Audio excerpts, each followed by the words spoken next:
Yes, and hello, and welcome to the fourth episode of Two Old Geeks. I'm Troy, and of course, as always, my co host across the other side of the world, Dell. What's up, man?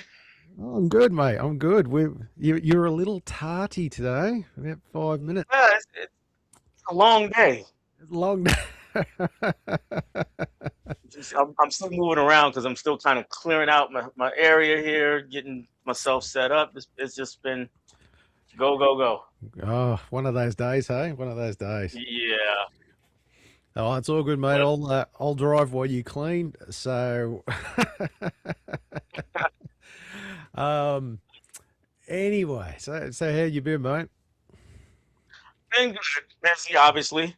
Yeah. For me, it's getting towards the end of the school year, so we're in Oh, a big rush. yes. Got all kind of testing and things like that. Get the kids ready for. Oh, that's right. Because your school year is different to ours. You finish in the middle of the year, have a break, and then start up again. Where we go through till just before Christmas and have our break, and then start in the next year, sort of thing. Oh, okay, okay. Yeah. So from Christmas, when do the kids go back after the holiday? Um. So I think it's. I mean, it's the same sort of thing as you guys. You have like your summer break. We have a summer break Right. too, but because I was obviously ours is at Christmas time, so I think the kids usually finish up about a week before Christmas, and then they have Okay. 6 weeks off. So pretty much most of the last part of December and all of January, and they usually go back start of February. Okay. Okay. Yeah. Yeah, we're gonna finish up here at the first couple of weeks of June, second week of June for me in North Carolina, and Yeah. then they'll go back uh, uh, end of August. But the Uh, weird thing about the U.S. is every state's a little bit different. don't get me wrong. So We're the same. All of our states are just like it's the same, but just a little different. just a little different. Yeah, yeah, yeah. And That kind then of thing. throw in private schools and public schools. Public schools, same thing, same. Yeah, Private exactly. schools, just a little different. Just a little week here or a week there. Right, right, exactly, Yeah, exactly. just can't all be the same. No. That would be too So easy. no, that's right. That's right. That's right. My sister-in-law's a teacher as well, so I know the pain she goes through when it comes to end of year and getting tests and report cards and all that sort of stuff. Yep, Freddie. yep. So I can only imagine. Yeah, that's gonna be my life for a couple of weeks. Oh. But in saying that, there's been a busy month this month. We've had a whole heap of stuff happen, Yeah, movie, you've had a entertainment pretty good wise. amount. It's all been going on. So we've definitely got more than enough to talk about again this month, as usual. So, what do you say we have a look at the news? Yeah, go So, for it.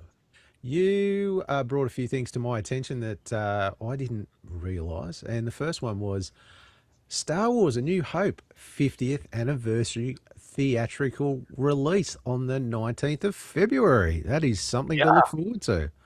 something to look forward to. Um, Now allegedly it's going to be the original cut. You, Allegedly, so we'll see. We'll see. in all its 77 glory? Are we? Yeah, yeah. They're planning Oh, on from what I've read, from what I've understood. I mean, they're gonna clean it up, make it look nice, but yep. essentially it's gonna be that same first original uh, theatrical version, Han shot first, and all that kind of stuff. Oh, yeah. No, So no none of the digital Java. extra. Yeah, that's right. The whole, and he walks behind him and he's like, Yeah, yeah, exactly.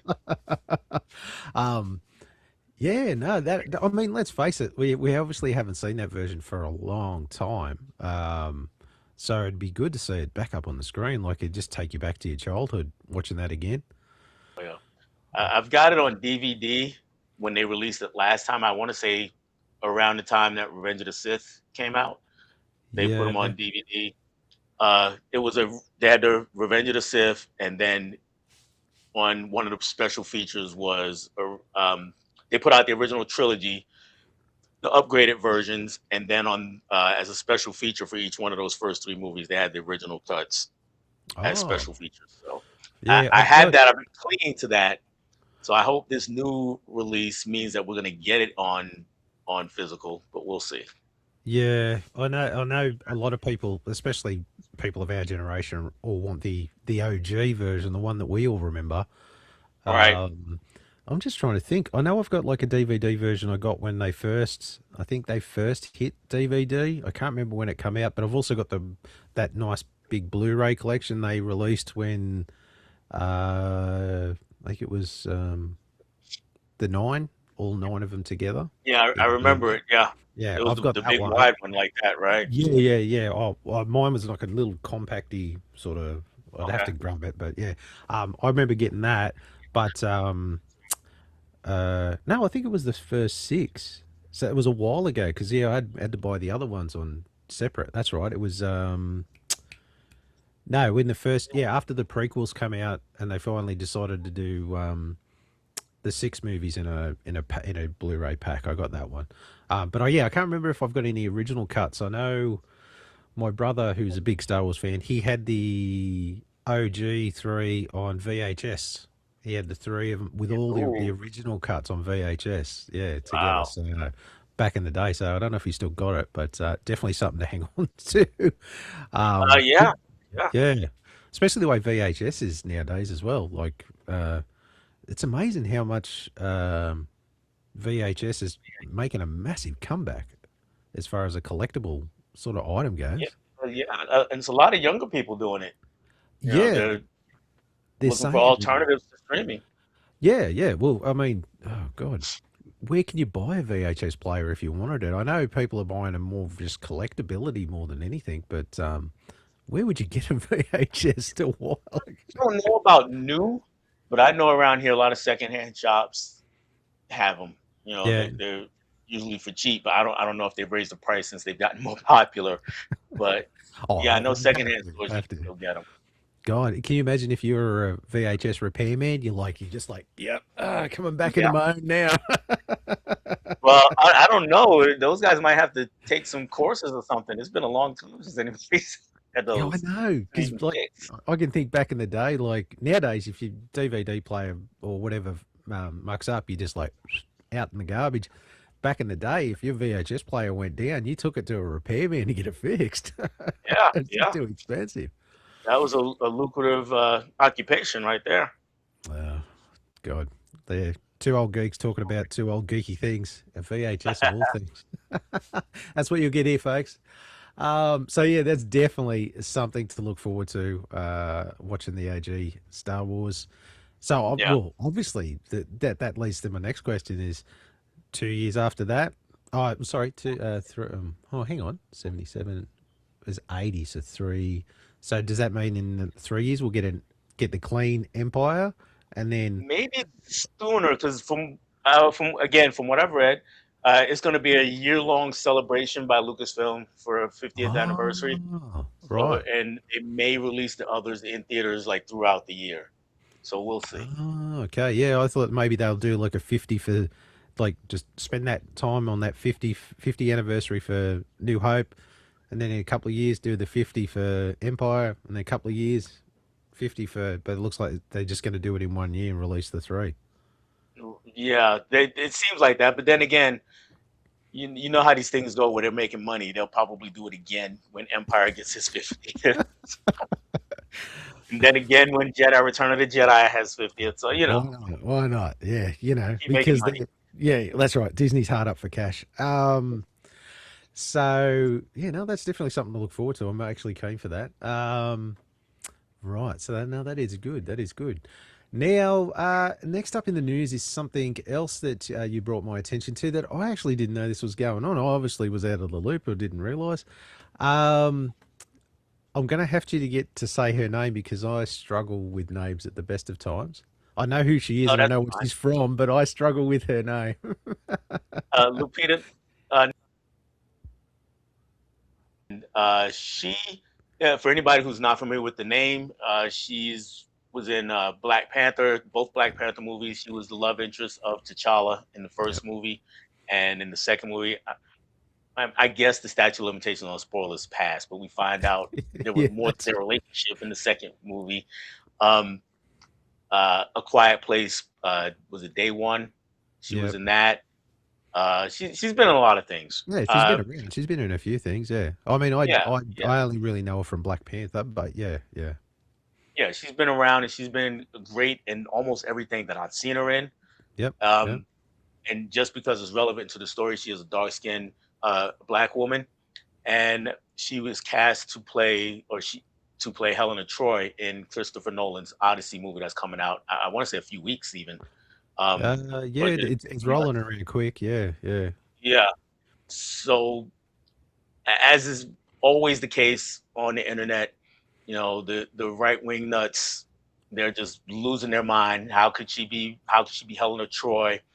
And to make it seem not racist, what they point out is, well, she's not Greek. She doesn't have any Greek heritage. This is a story about Greek mythology. But of course, the counterpoint to that is no one else in the cast is Greek, and but she's the only one that you guys are bitching about. yeah. That's And right. yeah, and then the other argument they want to make is things like, well, if she could play Helena Troy, why couldn't Ryan Gosling play Malcolm X? Oh Okay, you idiot. God. Malcolm X is a real person. Helena Yeah, Troy that's is right. not. Race is It's relevant to Malcolm X, who Malcolm X is, yeah, not to who Helena Troy is. that's right. So, She's a fictional character. She can be any race, creed, right, whatever. Yeah, like it's. right, I think from what I know of that story, it's only about a woman whose beauty was enough to send 1,000 ships to war or whatever it is, off the right. top of my head. So it doesn't matter where she comes from, so long as I think the only key thing is that she's an attractive woman, and she is an attractive woman. So Mhm. she fits the part. Like Right, to me, that's right. the only key point you need. Like I know. Does it really even state in the mythology that she's other? Is she actually I, Greek or is I don't she? think so. I read the Odyssey when I was in college, but that's been a really long time. Yeah, I don't think that is ever stated in most Greek mythology. They don't really state any yeah. kind of ethnicity or race or anything like that. So that So and because it's not relevant to the yeah, character. Whereas even let's say if another fictional character they bring up a lot is Black Panther. What if a yeah, white guy played Black Panther? Well, the problem with that is, of course, him being black is central to who that character is. But if yeah, you want to say, okay, let's say, for instance, Blade, right? yeah. Him being black is not necessarily central to the character. So if you want to Yes, have a white person play Blade, you're gonna piss off some people, but it can happen, right? yeah, But not Black Panther or not a real person like Malcolm X, Martin Luther King, whoever. Um, you know, just get over it already. Just I mean, deal.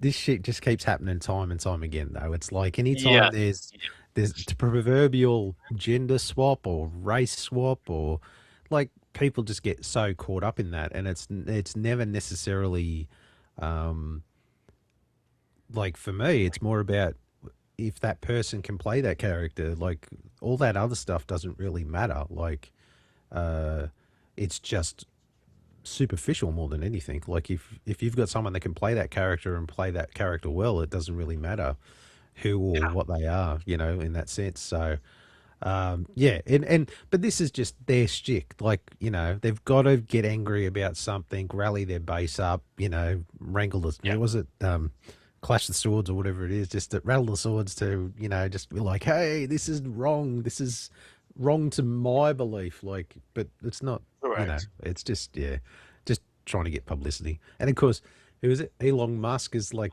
heading that charge. Like, oh god, there's enough said there. So Exactly. There are yeah, plenty. Yeah, that's definitely yeah. enough said. Not to spoil anything, but why can't Homelander grab Elon Musk and take him to space? Ugh. That'll I actually try link into not to. something later on down the track. I We'll try talk not to about that think later. about Elon. You know. I think a lot of people don't actually. Yeah, yeah. Oh, geez, he's such a goose. Anyway, He but we've got a is. few people joining us, and Steve. G'day, Steve. How you going? Glad you could join us. And who else do we have here?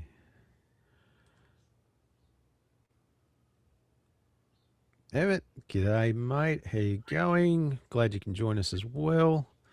And Emmett has got a question as well for us. Did you Okay. guys see Superman 2025?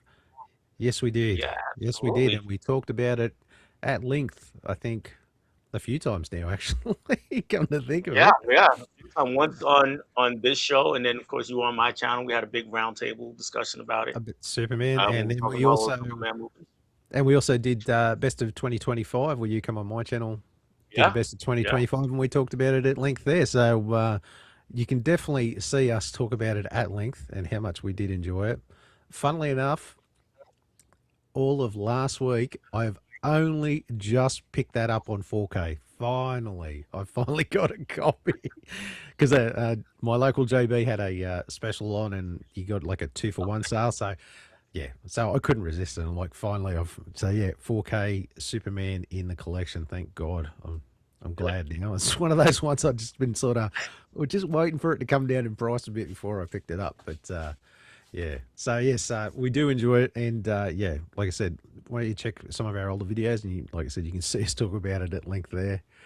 Um, so that's about it news wise. There wasn't really too much interesting or exciting, but we did get some Didn't you have new. another one that you had brought up? I'm pulling it back up. Sorry.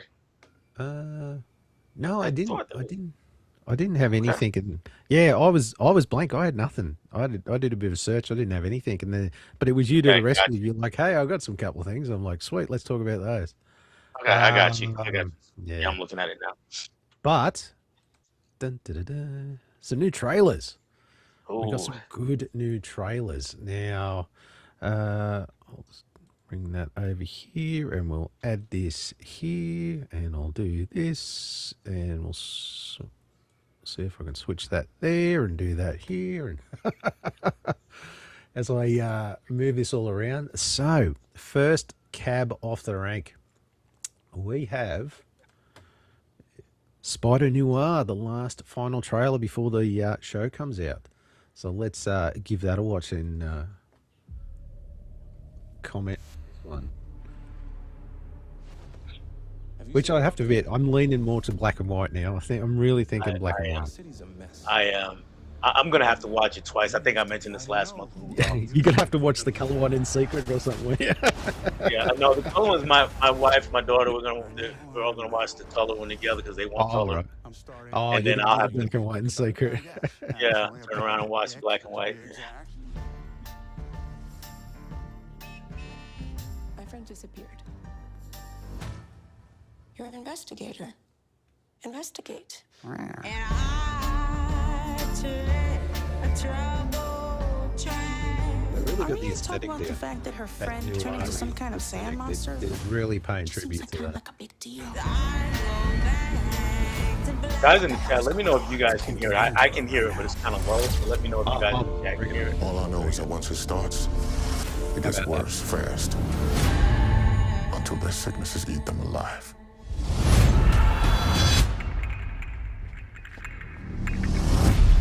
Time to show this town who's really in charge. Silvermane's got the city by the throat. Monsters in the streets.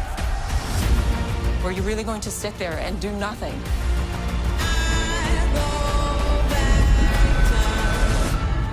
I was never a hero. That shot is. There's still time for you to become one.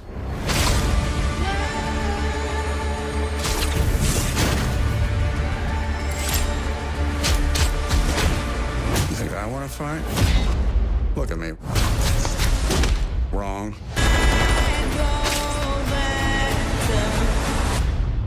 Because with no power comes no responsibility. I love that last line. Yes, I love it. That last line was great. With no power, no responsibility. I thought that was kind of cool. Like just putting a different spin on that thing. That was really good. But yeah, the aesthetic of it, and the look and feel. It's just because I recently did a review of the old Green Hornet serials from the 1930s, I watched it. and Yeah. yeah, and honestly, that looks so close to those great classic things. Like it's definitely something I'm really interested to see. And I love the takes on the villains too. Just the different takes, sort of, as far as their look and feel. I think really suit the aesthetic. Oh, absolutely. I'm so looking forward to this. So, like you said, it nails the aesthetic of it, and the noir aspects of it. So it looks like it's hopefully, fingers crossed, because you never know, but it looks like it's gonna be a good deal, or the real deal here. And we get Nicolas Cage flick. It's just going to be Nick Cage in peak Nick Cage form. It's going to be great. Yeah, he's, So, he's bound to have a freak out or two. oh well, I think we've seen one in one of the other trailers. He was a little cagey there, and we were like, "Oh, this could be good." So we'll see. We'll see how far he stretches it out, or whether he just he reins it in just a little bit. Yeah. So yeah, we're both looking forward to that one. Super, super keen. But next cab off the list, because the boys just finished. We'll talk about that a little later. They dropped the trailer for the spin-off for Soldier Boy, Vought Rising. And this looks interesting. And this is another period piece. There seems to be we're getting a lot of period pieces, which is good. There we go. I'll just grab that there, and we'll pop this up to the screen. We'll just fling around, and rightio. Let's give this one a watch. I'll get the sound up again. Maybe I could help. I want to fight for the flag. I want to be a hero.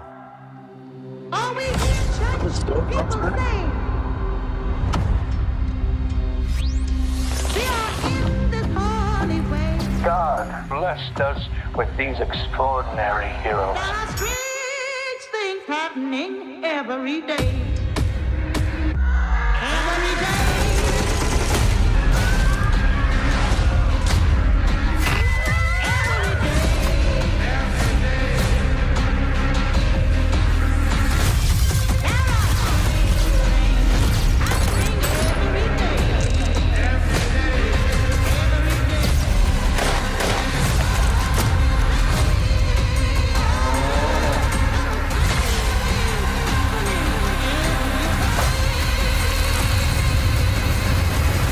There is a brighter future.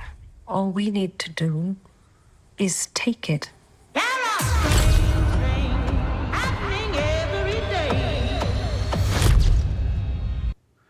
Looking very violent as always. Of course, of course. I'm very curious to see it, but it's gonna be hard to top the boys. It's gonna be Yeah, I hard. know. It's because it's those characters. It's those characters that keep bringing you back. Like it's Carl Urban's Butcher, and like Yeah. the cast that's there is what keeps bringing you back. So, is Soldier Boy going to be enough to get people? Because I don't know. Did you watch Gen V, the other spin-off? I haven't, and my, No, my you're daughter's been fine. getting on me about that, so I'm gonna give it a shot and see what I think. But I haven't watched it yet. And that's it. I just was kind of like, okay, no, that's good. That's tied in. I was just like, yeah, this. I don't know. For me, I wasn't sort of. There was nothing for me to sort of go, oh yeah, I want to see that. Like it. Um, and this one, I mean, I'll start watching it. But I'll see how it goes. But yeah, it's Yeah. is Jensen Ackles going to be enough to carry the show and get people coming back? Do you want to? Do we really need to see Soldier Boy's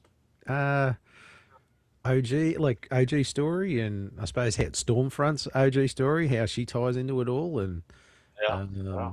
I don't know. I suppose if there's an audience for it, yeah, I'm curious. Let's just say I'm curious. That's where I am. I'm curious. Yeah, I wouldn't say I'm keen, but we'll see how the first episode goes, and hopefully it'll be enough Right. to get people in. But yeah, now the next one, this is the one I'm super keen for. This one is the Lanterns. They've finally given us a second trailer, which is awesome. and we get to see some Green Lantern action. Yay! Because everyone was complaining everything was too brown and there was no green last time. Yeah. So right out, let's give this a watch, and we'll get your thoughts in a minute as soon as I work this out. So let's give this a go. Yep, same again. I've got to get the sound up. When and if to use it, that's the whole ball game, Junior.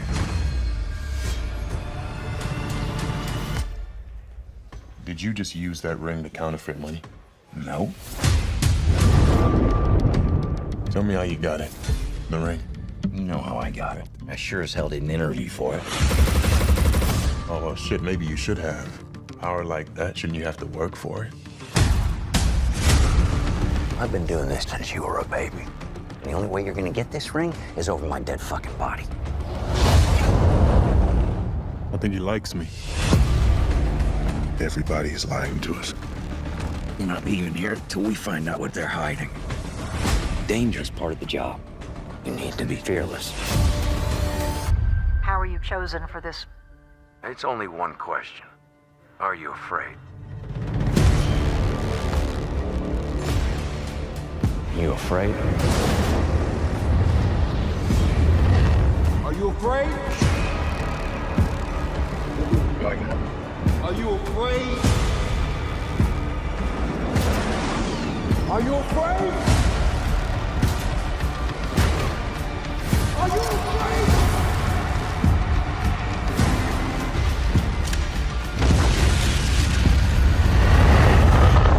I was raised fearless, and I'll do this better than he's ever done it before. Then go and get it, John Stewart.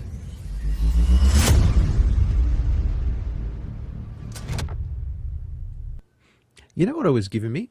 It was giving me Captain Marvel vibes, like the first Captain Marvel movie.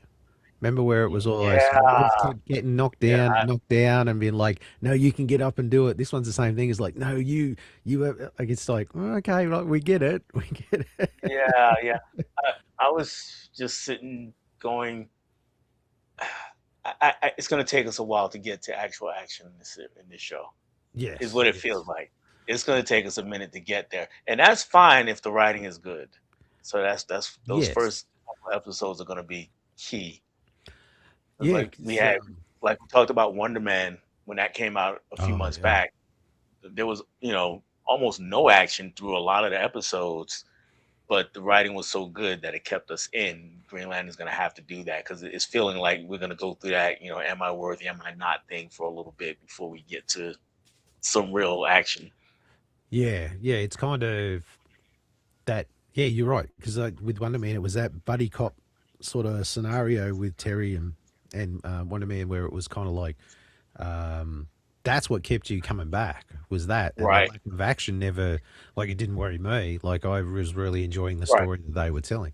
So that, you've got the grizzled old veteran, you've got the new upcomer, and it's just, I mean, that's about as classic as you can get. So I'm curious. I'm curious to see how it goes. Absolutely. There's there's a shot there where he's standing. Where is it? He's standing like in a prison on Oa, I think, and there's like a boy in front of him. Apparently, that's supposed to be Sinestro. I don't know how that works. Isn't Sinestro older than? Well, that's what I thought, because Sinestro, I was in the impression. But this is, I don't know if it's like the dynamic is Sinestro and it's not necessarily between Hal and Sinestro, but John and Sinestro maybe. Yeah. I don't know. That's what I read on the internet. So because the internet's never wrong. So right. Never wrong. Never wrong. So I mean, we can only go off what they said. So but I'm keen. I'm keen. I've always been a bit of a Lantern fan, so I'm definitely keen to see how they take it. And I don't know. I mean, they are very similar to their kind of characters, I suppose, but they feel like they've been amped up to 11, maybe a little. Like, Hal Jordan's very grizzly old veteran, and Right, uh, right. John is very young, arrogant, and like, yeah, I'm so much like, it's like, oh, calm down, mate. So like, you're Right. in it. Like, yeah. So I guess we'll see. I guess we'll see. But yeah, definitely got some good stuff coming out this year, and Vought Rising's next year. But yeah, um, let's just have a look. We do have another comment.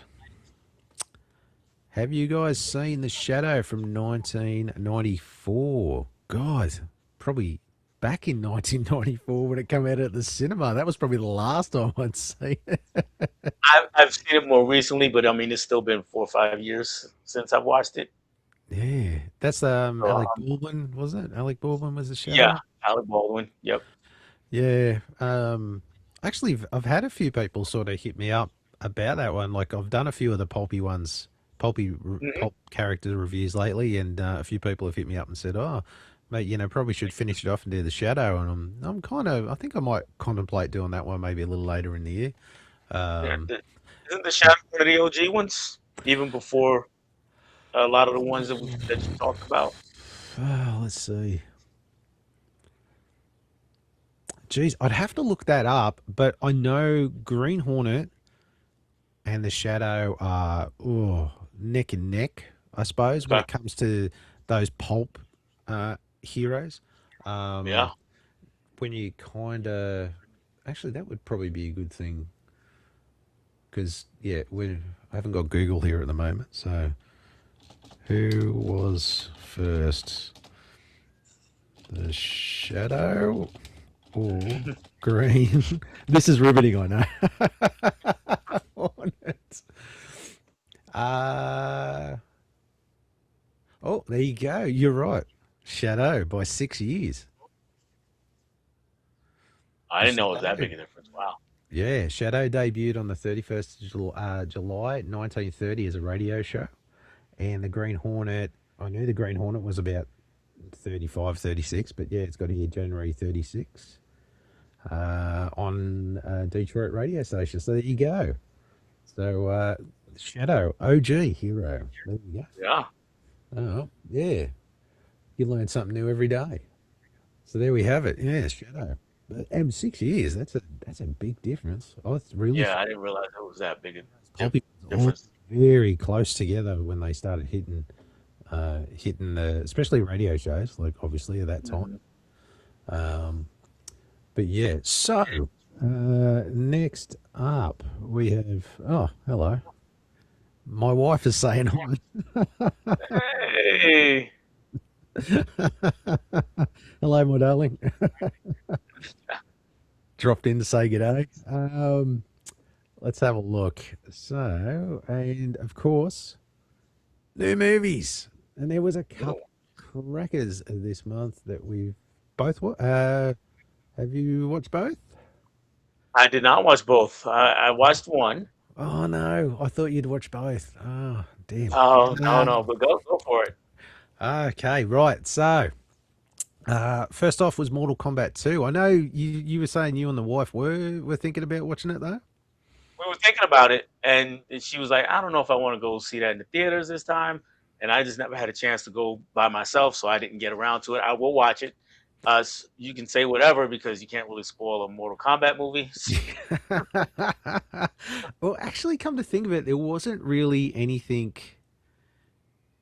There wasn't really any real spoilers, I suppose. Like nothing that Right. you haven't already seen in the trailer. They definitely set up the end for a third movie. It literally is like the come back next week sort of thing. Like they're Okay. so Like cereal.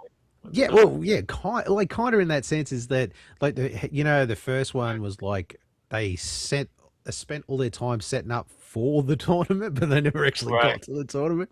So then it was Right. like, let's go. So this is the tournament, and then so a couple of people die along the way, and a couple of people come back and then die again, which was weird. I'm looking at you, Kung Lao. I'm looking at you. He actually gets brought back from the dead and then dies again in a Wow. match, That's tough. which is weird.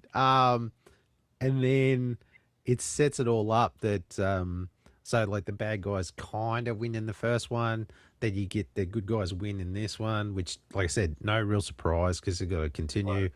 So I'm not ruining anything really. And then they're set to go to the outer worlds to actually bring their friends back from the dead, they say. So I'm like, okay, how does that work? So the third one's going to be interesting. Yeah. Okay. I don't know. But anyway, as far as it goes, I like the fact that it is just a tournament. Literally a tournament from almost start to finish. It sort of delivers what I think a lot of people wanted in the first one. This second one actually delivers on, and it is just fight like I got some little stats here. Roughly 50% of the film out of the 116-minute runtime is fight scenes. Oh, cool.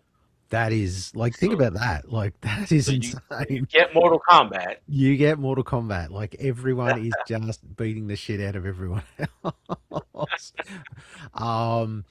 And it's I mean, it's good in that sense because that's what this movie's about. You're not there to watch a Martin Scorsese film. You're there to watch one character, like, ooh, how's this character go against this character, and does this character can beat this character, and just like that's it. It's a fighting game.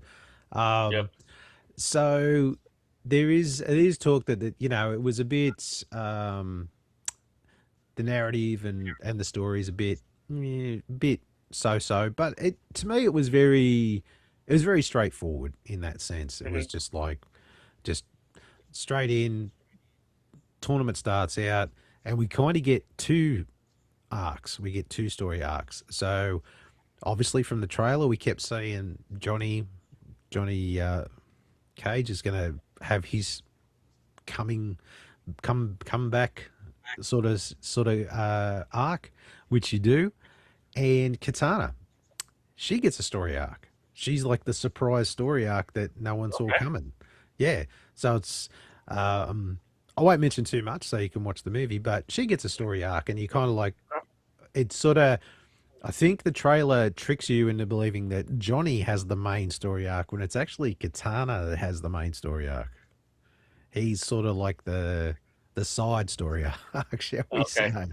So yeah, I won't ruin that part of it. Not that there's really that much, but for me,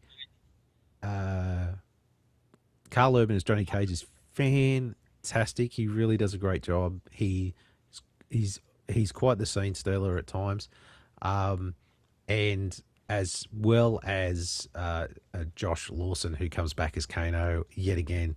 He's not in that many scenes, but he is the scene stealer. He's just as Aussie as you can get, and he is just such a crack up. He's always throwing out these great little one-liners and smart-ass comments and just all that stuff that he was renowned for from the first film. He's worth the admission price. Cool. Yeah, I don't know when, but I will definitely check it out. No, it's definitely give it a look. It's definitely up the alley of for anyone that like, if you are, this is what you're after, like as far as a fighting, like a movie with the fight scenes and everything, this is it. It is, they absolutely nail it in every aspect. So as a movie as such, I'd probably give it like a 7 out of 10. Like, obviously there's a few little things that you kind of like, that's a bit, but overall, I think for what you go in expecting and what you get, I think you get what you expect, if you know what I mean. Like, so, yeah. I mean, like you said, you don't need anything overly complicated as far as plot-wise goes. You just need it to be enjoyable enough between the fight scenes and for it to just work as a basic narrative. You just need a little bit of connective tissue between each fight scene just to make the story all sort of come together. That's all you really need, is like, there needs to be a premise for why this one's fighting this one, and then why the next fight happens, and then why those two are together. Like, there's just enough connective tissue to keep it going through the film. So that's what you need. Yeah. So yeah, for that, I totally. If you're into the franchise, you'll love it, and if you're not, you'll just love it for a lot of the fight scenes. The fight scenes are great. It's just action, action, action. So, yeah, definitely go check it out. Highly recommend it. And of course, the next one, which you have watched. Yes. I saw your little reel on YouTube, your little out of the what's his name, and I totally agreed. I watched it before I went and watched the movie, and I totally agree with a lot of what you said. And of course, that was Star Wars and The Mandalorian and Grogu, which this was something I didn't realize. This is the first Star Wars movie we've had in the cinemas since 2019. Yeah, I didn't realize that either. And That's I was like, extra. nah, that can't be right. And it was. Yeah, It was like, yeah, Rise of Skywalker was the last one we had in the cinemas. yeah. They threw so many TV series at us, though. We didn't miss Star Wars. I think, That's what it was. if I remember rightly, I'm sure I read something where they were thinking of taking like a step back from the cinema because Rise of Skywalker didn't really do too well. Right. Solo movie didn't do too well. Like a lot of those movies, like we were getting too many Star Wars movies, like one after the other after the other. They were thinking, "Oh, this is easy money," and then they weren't really getting the audiences. So I think there was a bit of a like, "Oh, let's just go back to TV, but we'll just step back from the cinema a bit." But I didn't realize it was what 7 years ago. Yeah, well, Yeah. so in that time, though, I don't know how many series we got of Star Wars in that time, though. So Yeah, they man. made sure it was present in our mind for sure. Oh, yeah. Like Disney is like, now that we've got Star Wars, you're going to get Star Wars every year. A lot of it.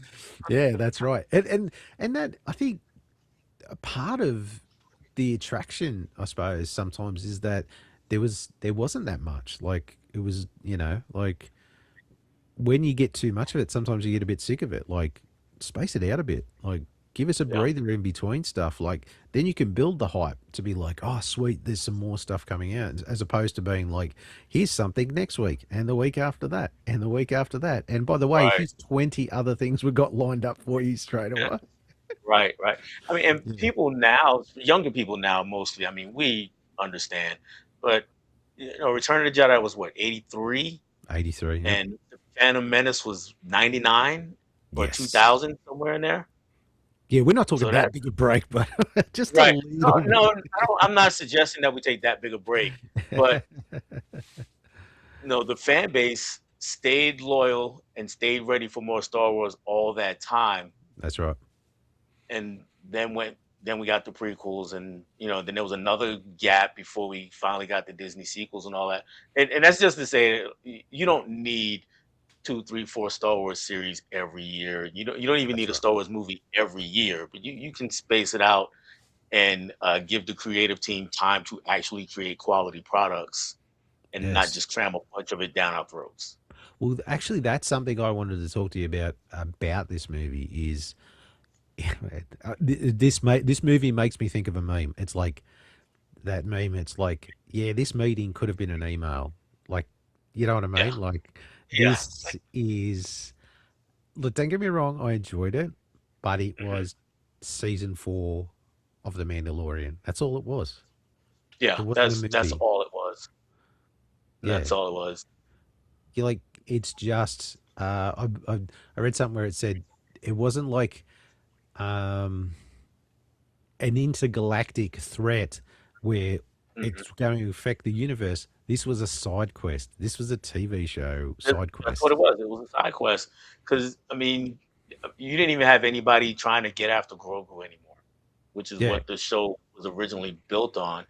yeah, And yeah, then their relationship kind of grew from that. Here it was just okay. Mando's going around, and here's Grogu's my mascot. He's just hanging out in the corner, and every now and again we show him do something cute. yeah. That's right. And that was pretty much it for most of the movie.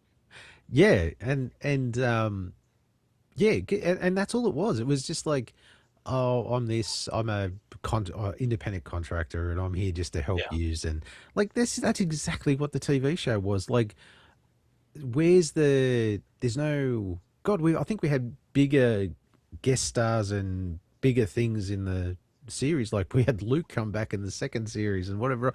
Like, I mean, in this movie, you didn't really get anything at all. Like, I saw John Favreau talking about how, oh, we could expand this and we could make things bigger and we could do this and we do that. And it's like, yeah, you just made a more expensive TV episode. Like, Yeah, that's what you yeah, did. yeah. And it was like you said, it wasn't an intergalactic threat or anything, so the stakes were pretty low. That's right. And it was if Mando fails his mission, as long as he survives it, there was really nothing that was gonna. As long as he didn't die during during the mission, Yeah. nothing was gonna change whether or not he saved the person he's supposed to save. All it was about how Jabba the Hutt's son, like the Hmm. twins wanted to get rid of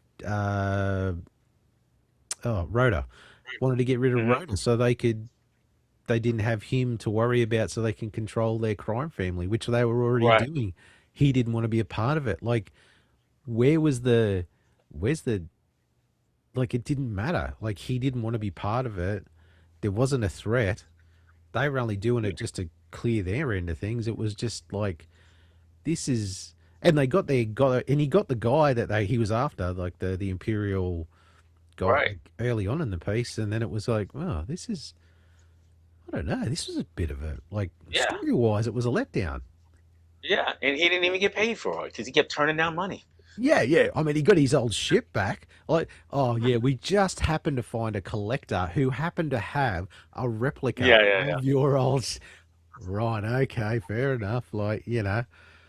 Yeah. Fair enough. It like some of it was it felt a little forced and just, yeah. I don't know. It wasn't for a Star Wars movie, like, to spend all that money and all that grandiose. You want a story. You want like an epic Star War. You want some epic Right. battle happening. Like every other Star Wars movie, like you said, it has this galactic threat that affects the universe as a whole. Like it's a Yeah. big space opera epic. I mean, that's what George Lucas was Yeah. after when I he mean, created these. the balance of power is at stake every Yeah. time between good and evil, and that's And just not here there was just at all. no, there was nothing. It was nothing. There was no stakes because no one was challenging anyone for anything. This was just it was a bit of a moot point, actually. So, yeah, I mean, that was the disappointing part of it. The story was, but the action was there. The action was fun, and the scenes were good. Like in the sense of like, the action scenes were good and stuff. But then there was that one period where Mando gets bitten by that snake, and wow, talk about bring it to a screeching halt. Oh Yeah, my the god. whole movie stopped.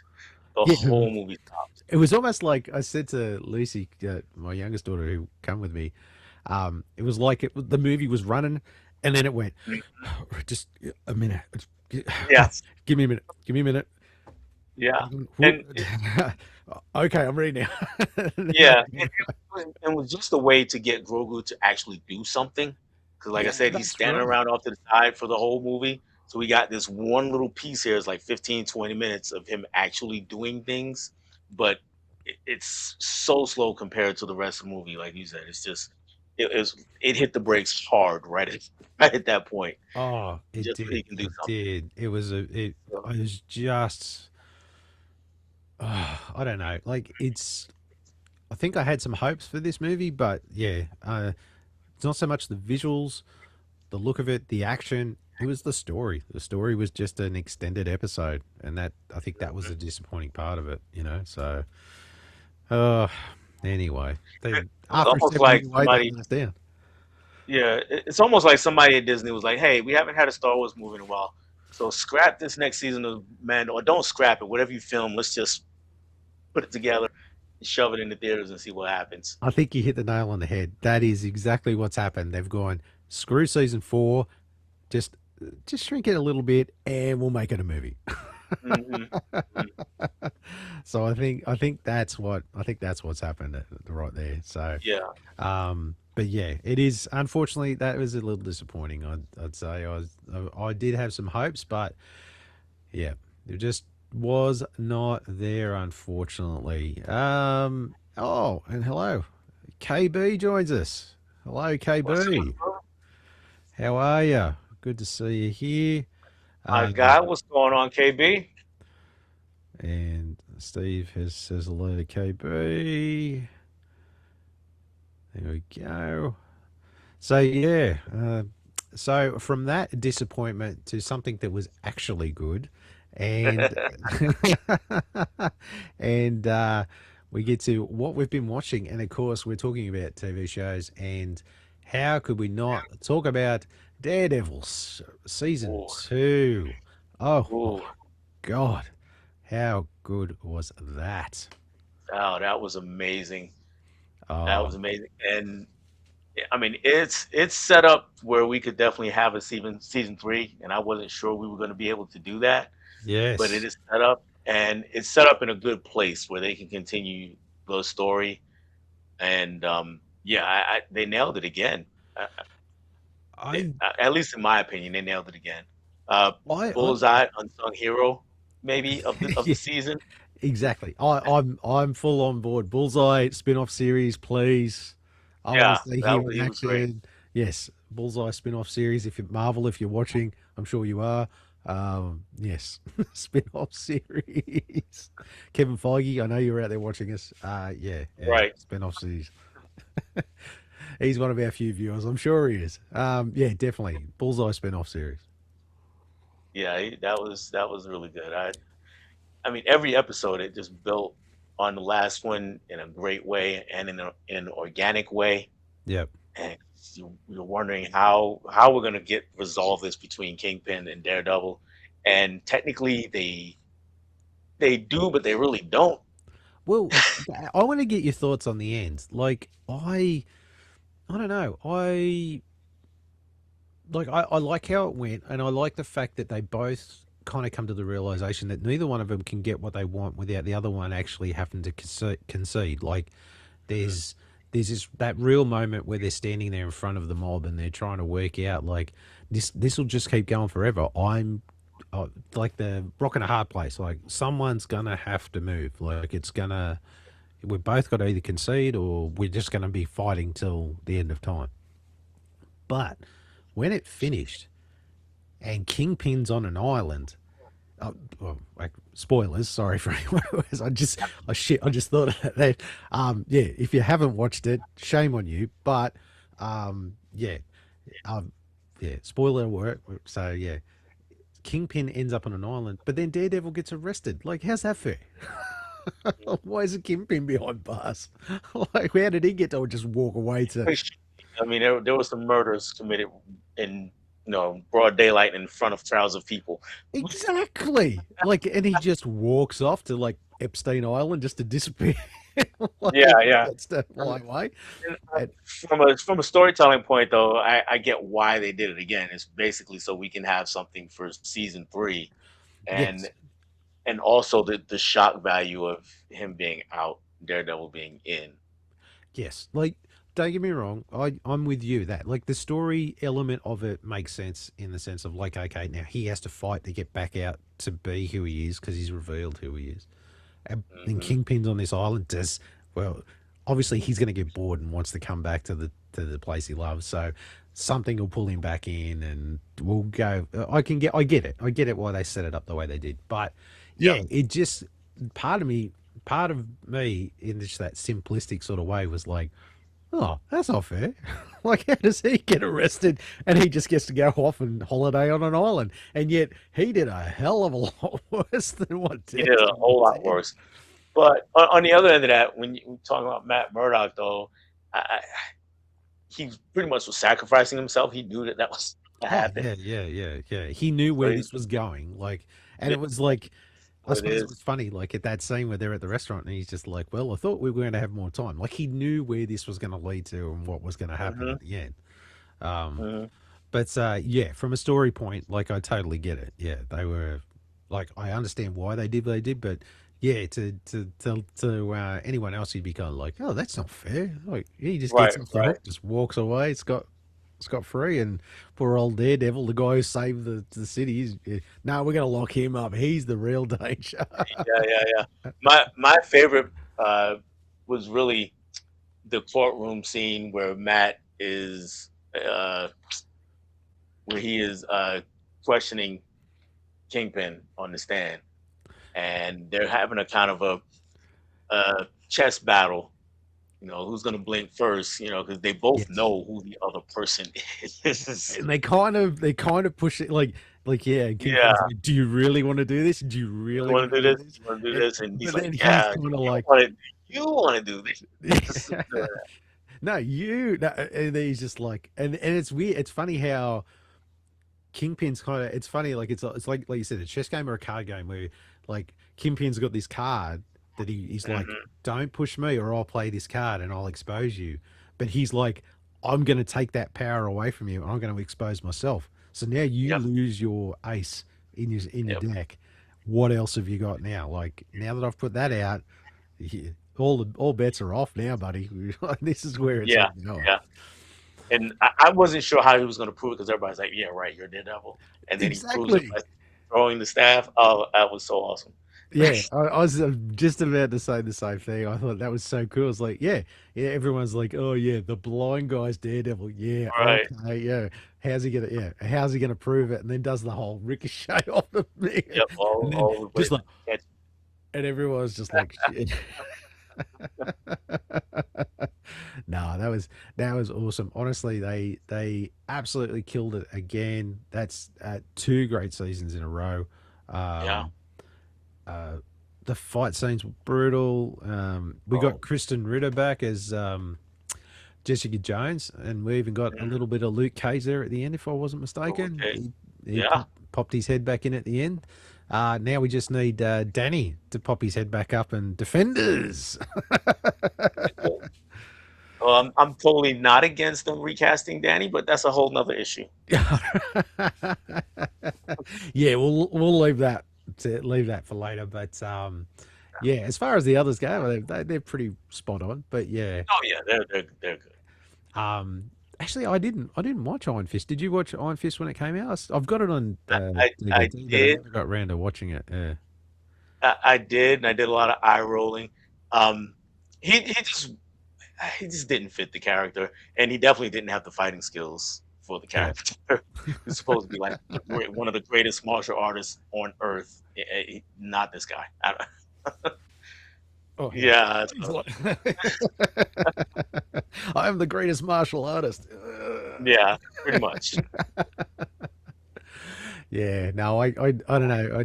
Iron Fist has never really been like a go-to character for me, so I was never really like, oh, I really got to see this one. Where Daredevil, I think I used to, because I was a big Punisher fan. Daredevil would constantly pop up in a Punisher comic here and there, So Yeah. I think I was keen to sort of watch that. And I watched the Daredevil series when it came out. But yeah, as far as some of the other ones, I'm like, oh, really? Jessica Jones? Okay. Luke Cage? Yeah, okay. Yeah, I kind of see that. Oh, Iron Fist? Okay, right, yeah. Well, if this is where we're going. Yeah. But, I mean, we can also get a Heroes for Hire series too. Yeah. Why not?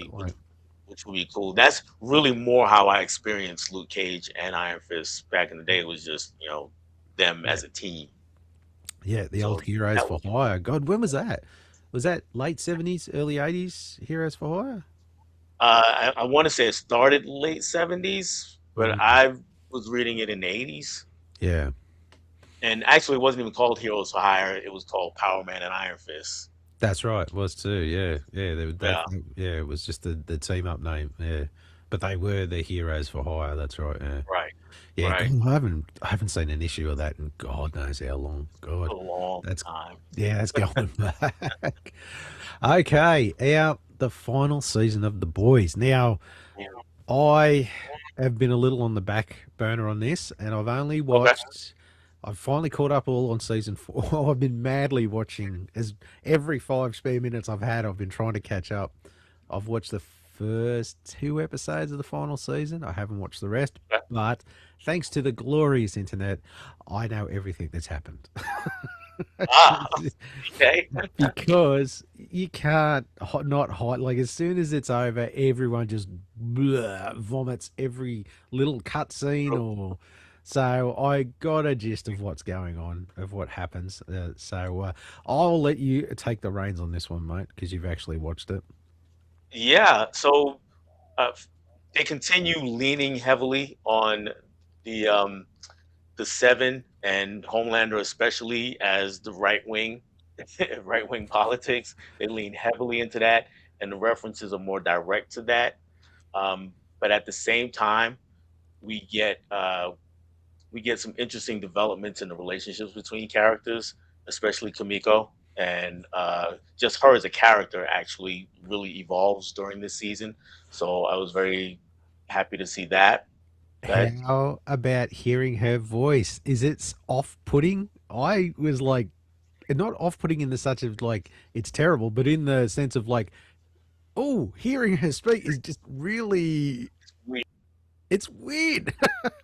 all this time not hearing her speak, Yeah, you're and then kind of all of a used to sudden that she's talking. character with this, and then she starts talking, and I love how she's struggling to put phrases together as well, like Yes, putting she's language also together. struggling to filter herself. So a thought pops in her head, and she just says something crazy, and everybody kind of looks around like, "What? What did you say?" Yeah, And then that's right. she has to kind of explain, like, "Hey, this is what Yeah. it is." But uh, she is the character that I most latched onto though this season. Voice aside, as the episodes go on, she becomes more and more important and to what they're trying to do, and they're putting her through some really heinous things to try to try to stop Homelander. That's a minor spoiler there. They're trying to figure that out, and they're trying to basically trying to keep him from becoming immortal. And we also throw in the uh, evangelical Christian angle of it. That is very big in this season, even so far as Homelander trying to pass himself off as God, and I it's that was probably pretty that's one wild. thing that I'd see a lot of posts on is that you've got apparently there's a part where he has the gold statue of himself, which real world correlation. Donald Trump did Yes, exactly the yeah. same thing. Then there's the whole he sees himself as God, which Donald Trump has done. But the unbelievable thing is that these guys wrote these scripts 2 years ago. They shot this Mhm. a year ago. They've finally released it, and this all happened around the same time. And it's It's, like, it's how do you predict that? Like, I think I saw the lead story guy say, we just swung for the fences and tried to think of the most stupid, outlandish things. And then Trump's like, hold my beer. I got this. yeah, no kidding. No kidding. The stupidest, outlandish things they can think of happen. They all they all happen. It's like they It's literally amazing. predicted the future. It is insane to think that it's, and so far ahead of time as well. Like that's incredible. Like it's one thing to be like South Park, who they can get an episode out within a week, so they can be like Hmm. super topical when it comes to that stuff. But to write that, film it, and then do everything, and then have it out 2 years from when you initially thought it, and then it literally sync up with what's going on in the real world is just mind blowing when you think about it. Yeah, it is. It's insane, and it was funny. I watched this. My wife watched it. My youngest daughter. We all watched it together, and something would happen on the show, and we both kind of like, "Oh wow, that is so familiar to what to what is happening right now." Yeah, like And when you think about it, like the Starlighters getting rounded up and putting it in camps and all this sort of stuff. Like it is literally just ice on the just what ice was doing. Like it, there's so much about it that is just mhm. so weirdly the same, And it's like, Yeah, how could have they? But in saying that too, like I think of it in the sense of like, they talk about that. The authoritarianism is far in the sense of like if you look at like how Hitler did his thing, like he rounded people up, put them in internment camps. yeah, Trump's doing the same. Like there's so many correlations that when someone's trying to be a dictator, they literally all do the same type of thing. So mhm. I suppose you can look at that blueprint and go, let's write Homelander like that. not expecting that Donald Trump was literally going to open up the dictator handbook and go, right, next one, right, round everyone up and put them in Right. camps. Yeah. Next one, oh, gold And statue. I'm on for that. yeah, I mean, it's crazy, especially to add to that. I mean, we collectively thought we were beyond such things. You know, that Yes, was something that happened in the past. No way that things like that can happen again. But here we are, that's right. Like and it's, they hit the nail on the head. yeah. And then you think to yourself, like, he's done some, like I said, some outlandish things that are just next level. It's like, what else can this guy do? He's still got a couple of years up his sleeve. Like, Yep. Yep. but in saying that too, I've also seen stuff where they reckon he's got like really advanced dementia, so he may not have long cognitively to live anyway. Like, there may be a point where it gets to the point where he can't function, so he may not. You might end up with JD Vance as your Yeah. Yeah. president. Which is that could be even worse. It's not the Well, lesser of two evils, unfortunately. no, the only thing I'll say about that is that JD Vance doesn't have the charisma that Trump has, Oh God, so he's he got the may not have the charisma of magnetic like a appeal. wet towel. Right, right. So he may not have he doesn't have the magnetic appeal that Trump does to his base. Yeah. So when JD Vance gets in there, there'll be people like, is that the guy we really want? Then they may pick at things here and there. But at the same time, he'll still have the backing of his party, and the party is still technically in control of every branch of government at this Yeah, point. that's right. Yeah, yeah. So yeah, without delving too much into politics, but yeah, let's. But I mean, the It's hard boys not to. warrant comparison. Yeah. Yeah, that's right. It's hard not to when you use the comparison through the whole show. Really, when you think about it, Hmm. has been so close to what's. And I think that's what I think resonates too with people is the fact that it's very close to home in the sense of like we're going through a lot of what's going, like under the guise of it's all superhero stuff. Like it's still relevant story wise as far as what we're dealing with in real life events. Like I mean, you guys more so than us, but unfortunately, I have to say it. Like when old Donald does something, it affects us as well. Yeah. Which is which the rest of us are all like, how did we get Right. dragged into this? It's that global, that's for sure. Yeah, here's a global effect. Yes. Anyway, but anyway, yeah. So what are your like the ending? How do you think it was disappointing? Like some people are a bit iffy on it. Did you like the ending? I haven't looked online to see what people are saying, so this is the first I'm hearing that people were iffy on it. But for me, from a personal standpoint, it was really satisfying. Even if you know what's happening, even if you know what happened through the internet, I think it was just so satisfying to see and the way it played out. It wasn't uh, our heroes didn't come away completely unscathed, and that's okay. Yeah. But the ultimate ending of the show, I actually clapped. I was like, yes, I was clapping in my house. So I was very satisfied. Because like Anthony Starr does a great job of Homelander just creating this character for 5 seasons that you are just waiting for him to get his comeuppance. You're like the whole like he does such a good job of Yeah. getting you to that point that you get to that climax and you're like, yes, he finally gets his just desserts. Like it's Absolutely. And yeah. and he's done such a great job with the character that character, I mean, he's literally frightening. Yes. When he shows up on the screen, you just expect everyone around him to die Yeah. as soon That's as right. he gets on the screen.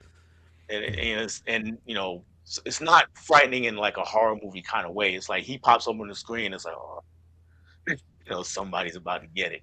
And it's that way every episode, every season. It's like that unsettling fear, like because Yeah. he's so unpredictable, and at any moment he can just like 1 minute he's just like maniacally laughing, and then the next minute he's crushing someone's head. Like they just Yeah.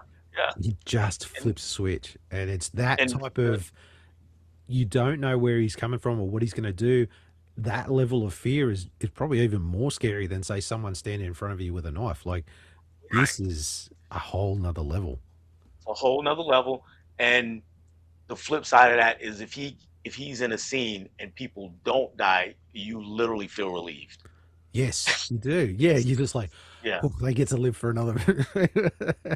Right. Yeah. No, And it's that's people on both sides, whether they're on his side or the opposite side. that's right. Yeah, It's no one is safe. Like, and it's that ear of terror. Especially like watching I think on the second episode I was watching, like he's getting hair and makeup, and he's like, "Why's your heart racing?" And she's just like terrified of him. Like, and then this lady comes up with his drink, and she's like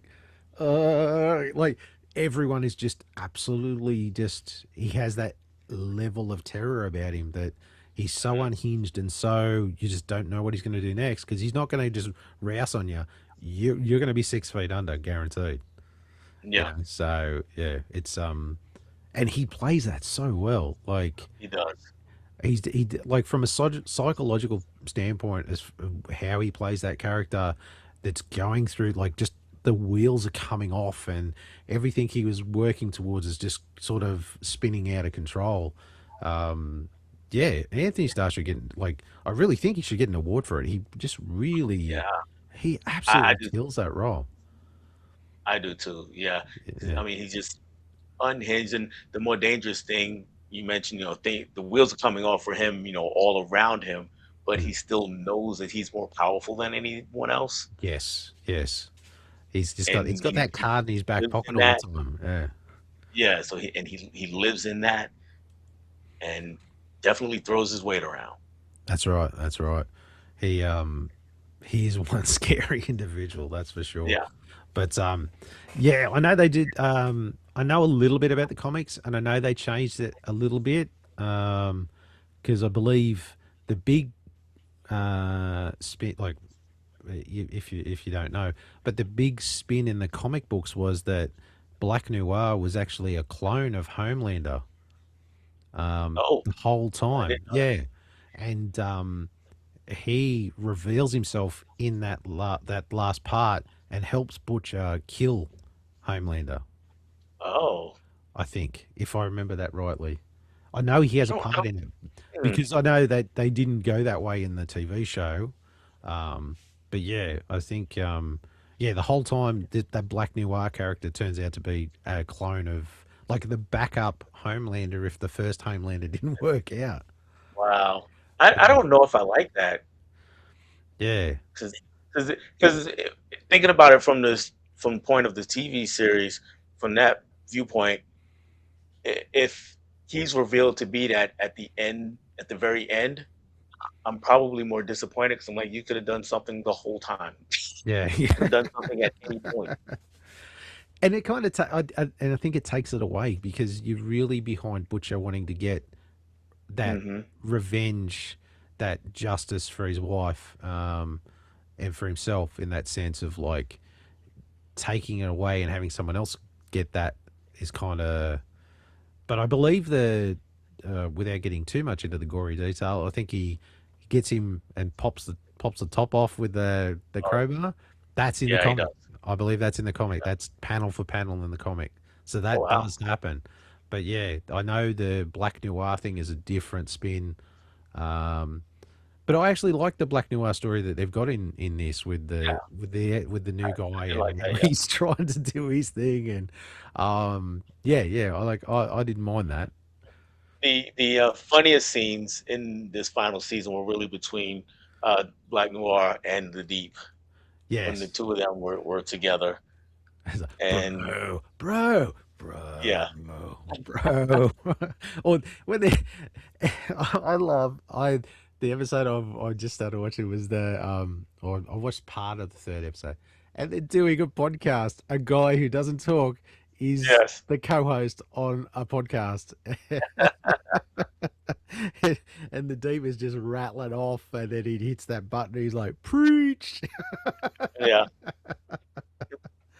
that was so hilarious. I was like, "Yeah, but like it's that stupidity sometimes of some of those, like, and obviously they were just taking the piss out of the Manosphere podcasters out there and stuff, and it was just like it's those sort of topics that they keep hitting on. That I think you get the biggest laughs or the biggest sort of social commentary and stuff out of it. I don't know. I love watching their take on it and just sort of poking fun at it.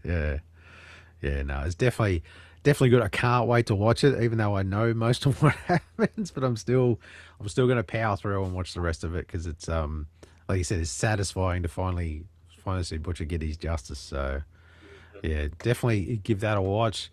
Let's go to the comments. I'm running a bit behind on the comments because we've been chatting away, and we have Stacey is joining us. Hey, Stacey.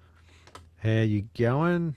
What movie are you looking forward to most this year? Ooh, I think we have mentioned this before. Definitely came for Spider-Man, obviously. Mm-hmm. Spider-Man, Supergirl, I'm really excited for. Yes, yeah. The more I see of Supergirl, the more I'm into it. But I mean, yeah, I think Spider-Man is probably, for me, it's going to be my top one. I think for what that's going to do to the franchise, curious to see how they take that. But in saying that too, with how good Superman was, Supergirl should be good. And then we get Lobo. Like, I'm super pumped for that. That looks awesome. So, I don't know. I'm gonna have to. Maybe it's a tie. Like, it's like. Well, and then you can't forget at the end of the year. I mean, we get Doomsday. Oh, damn! I forgot about Doomsday. Oh, geez, Yeah. no. Oh, that's like another level. Oh, oh shit! Yeah, maybe Doomsday's going to trump both of those. Yeah, I completely forgot about that one. Was so wrapped up in like these recent ones, I almost forgot because they don't really put too much out there. They haven't really. Not yet. I think obviously once they get the summer out of the road, they're gonna drive home Doomsday. Like we'll probably be talking about Doomsday stuff for like 4 months coming up. So Yeah, and they may not wait that long. Maybe a couple weeks after Spider-Man's release, just start hitting it hard. Okay, I'll put this to you. End credit scene, Spider-Man, he gets sucked out. He goes somewhere and he joins. He's there with like I don't know, like a couple of the others from Doomsday, and he's just like dragged into it. Like he just gets. I sucked can see out. that. Yeah, something I like can that. definitely see that. Yeah. Yeah, and just like just that little tease. Yeah, my big hope though for end credit scenes this year is between Spider-Man and Doomsday, in one of them or both of them, we get some news about the X-Men. Oh right, yeah, That's yeah. kind of my big hope, to see what's gonna happen there. I'm curious to see how they do the X-Men too. I like the fact that from what we've seen, Jace Masterson's in that classic Cyclops outfit. It's like this is the outfit we've been waiting to see for, some of us for 40 plus years. Yeah. So yeah, there's gonna be some good stuff there. But yeah, it'd be interesting. I don't know. It definitely is going to be. I reckon there's going to be something, and then of course, right at the end, it'll be like Spider-Man will return in Doomsday, Avengers Doomsday. Like I can see that going that way. So, but yeah, it's. I'll just go down the list here. Stacey is just flooding the comments with a whole heap of stuff. She does. I was going to pick out the best couple of questions, and yeah. Let's see what we got. Are you excited for the Phantom Amazon Prime show in development? I didn't know there was one. That it's exciting, actually, but I didn't know that. Phantom Amazon. I'm just doing a quick Google. Yeah, right. Do we get a cameo from Billy Zane somewhere? That would. Oh, I would. To me, like if you ever did a Phantom reboot, Billy Zane has to be the father that passes it over to the next guy. It has to be. Right. You've got to connect those. That's just how the law works, from father to son to father to son to father to son. Like just dun. If you were making a movie and you didn't do that, I would just like you'd be like flipping tables going, you missed a massive opportunity. And Billy Zane loves that character. He would be in it in a heartbeat. I've read numerous things where he's a massive fan. That's why he wanted to do the movie. He collects like he's like a big Phantom fan. So he would, I'm sure he would do it in a heartbeat if he was asked. So yeah, I can't find anything here about a new Phantom series, unless Just a I'm missing couple something. weeks back, the Billy Zane movie, got a 4K release a couple weeks It back. did. It did. We finally got it on 4K. I don't know. I'm tempted. What have you got? You got Blu-ray, DVD. What have you got on in your collection? Actually, don't. I thought I did, but I don't. Ooh, So I will probably at some point pick up that 4K. yeah. I'm only sitting at DVD at the moment because the Blu-ray did. Actually, the Blu-ray wasn't that long ago either. When I did the review there a few weeks back, I didn't realize that just been sitting on DVD for years. Yeah. But yeah, I thoroughly enjoyed that movie. Like watching it again, it was just so much fun. So yeah, I'm definitely thinking if I can come across a good priced 4K, I think I might actually go the 4K on that. But yeah, I can't see anything here about the Phantom coming to Amazon. Anyway, we'll get back to where we're at because. Sorry, we'll get back to some more comments later, but we'll keep this train a rolling. There is one more thing that we forgot to talk about, and that's the Punisher, One Last Kill. Oh yeah. Oh, Yeah. baby, how good Oh, was that? that was so good. As a Punisher fanboy myself, I was very happy with that. And I Yes. love Yes. that they spent the first part going through the psychology of Frank and him dealing with what he's dealing with and why he does what he does. And like it's something that sometimes they don't necessarily get right, I feel.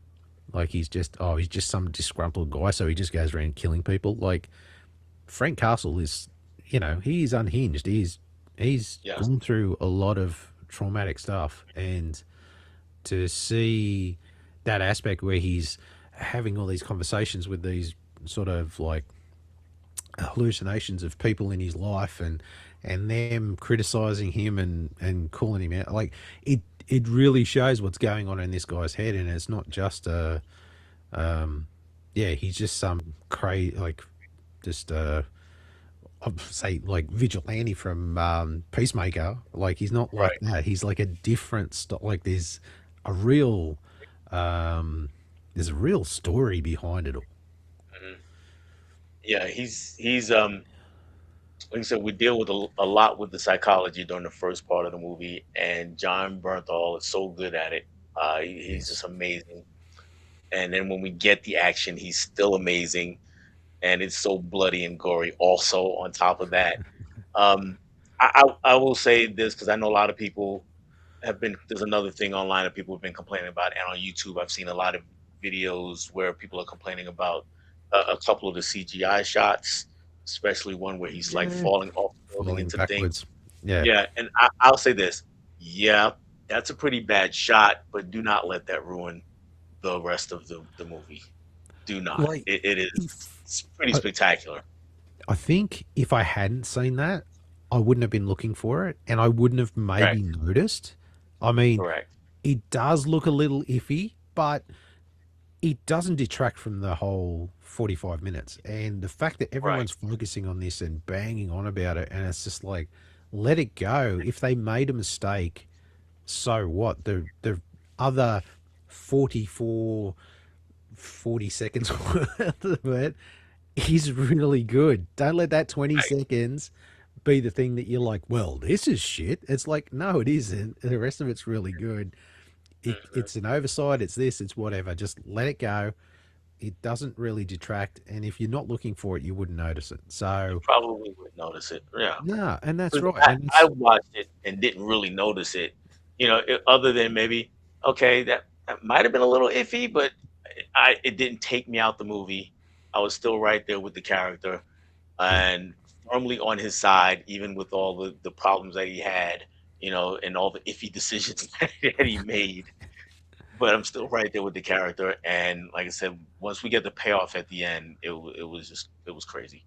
Yeah, and I love the sort of it's that last scene where he's in the building and it's like it's such a tip of the hat to like say the Raid or Judge Yes, Dredd or I thought about that those when he's yeah. standing out in front of the building. Look, I was like, oh, okay, we're doing Dread in the raid, just like you. So yeah, Yeah, exactly. Straight away, I'm like, this is exactly the same thing. He's got to fight his way through all these guys as he goes through the levels. I'm like, this is exactly that, which was awesome to see him just go through it. Mhm. Like, he literally had nothing and yet still managed to take out like an army of gun wielding guys to kind Yeah, of show that level of skill that this guy has. Like, he's not just any old ex-veteran. This guy is like right. the top of the top. Like there's a reason why he does what he does.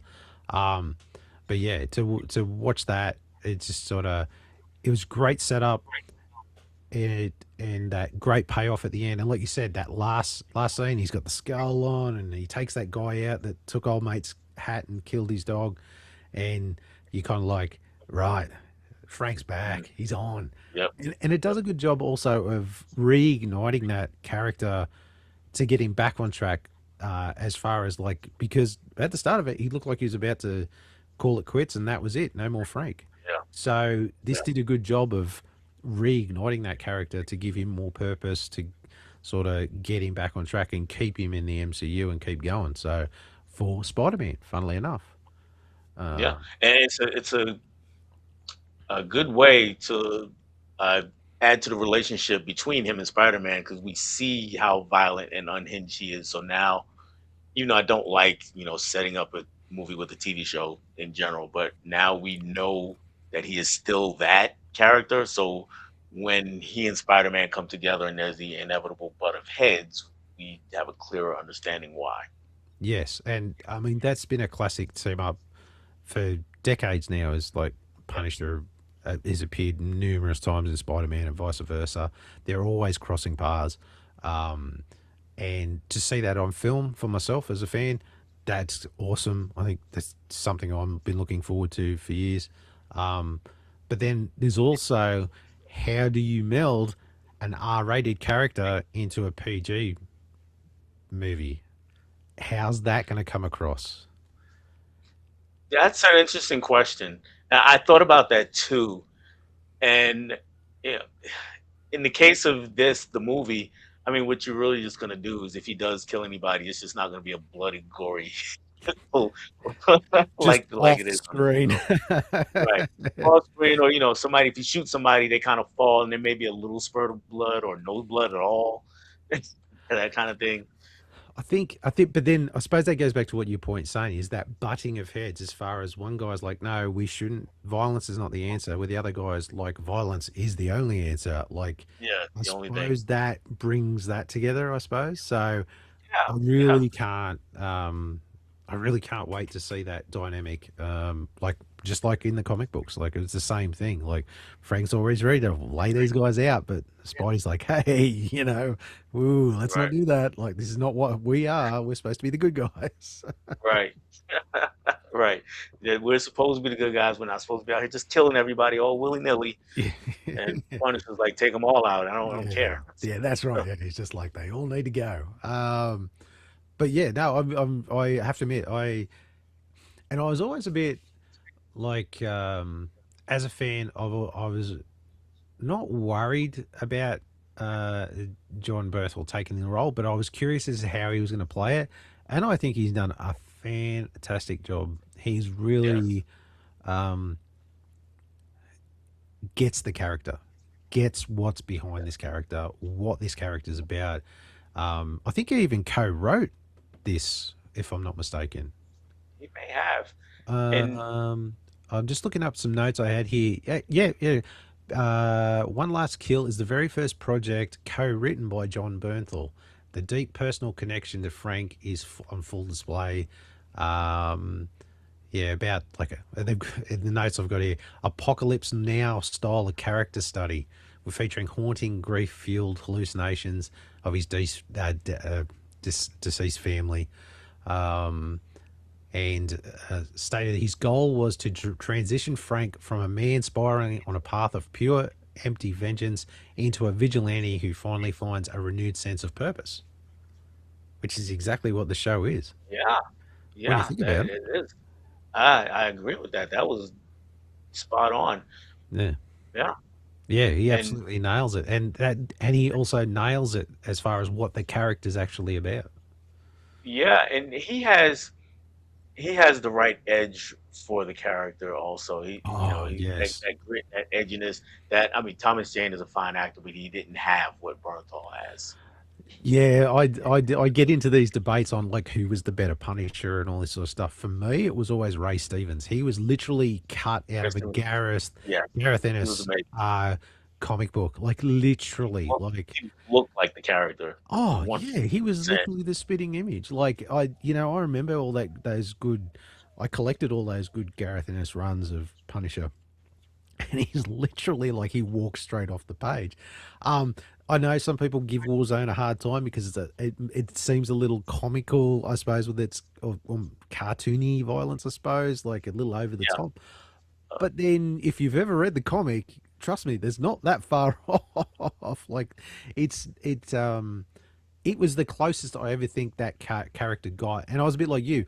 Um, the Thomas Jane just never. He was too pretty boy. He just wasn't the Punisher. He looked like a guy cosplaying as the Punisher for me. I'm yeah, yeah, not saying the movie was and bad, but he just wasn't my Punisher. yeah, it was okay, right? Yeah, And like yeah. you said, he's not really the Punisher.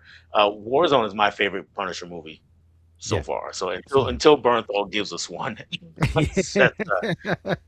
Yeah, Warzone's he's my kind of favorite. he's on the fringes in the TV land, but he's not. Yeah, Right. there's only. I mean, like, don't get me wrong, I have a soft spot for Dolph Lundgren because, like, for me, that's my OG movie. That's the movie that Yeah. got me into all this stuff. So, of course, I have a soft spot for that. But was he the Punisher? Not. No, I can't really say it. But Ray Stevens, oh my God, there's just so much about that character. And I feel that anyone that kind of has any real criticism of that movie or the character never actually read the comics to kind of go, to have that reference to really give it the proper critique, shall we say? Yeah. In my eyes, And in it's my given us eyes. the best jigsaw too. That was really Yes. Yeah, like an great, actual right? jigsaw. Yeah. Yes. Yes. Rightio. So that gets us through what we've been watching. And now the fun part. The fun part. Ooh, ooh, ooh. Any hang on, I've got the banner here. I've just learned how to do banners, so I'm gonna do them all. I'm still learning how to do. I'm usually a guest on your show, so you usually run things. There we go. Hey, look at me go. So, special media pickups for the month. What have you got? Anything interesting, Dell, to show? I'm gonna show one thing, Yep. and I showed it in a video. But that is the Red Sonja 4K. Oh, dude, I am so jelly. I really am jelly. It is an awesome, awesome set. I haven't actually watched the transfer yet, so I don't know, but from what I've heard, it's a good Oh, transfer. yeah, fingers crossed it And is. Yeah. yeah, and I mean, it's an Arrow release, so you get lots of things here. So you got a booklet here, there's a poster here, and just to show you, like this is most of those Arrow releases. That's the booklet. It's That's a pretty thick. solid book. Yeah. Yeah, that's pretty solid book.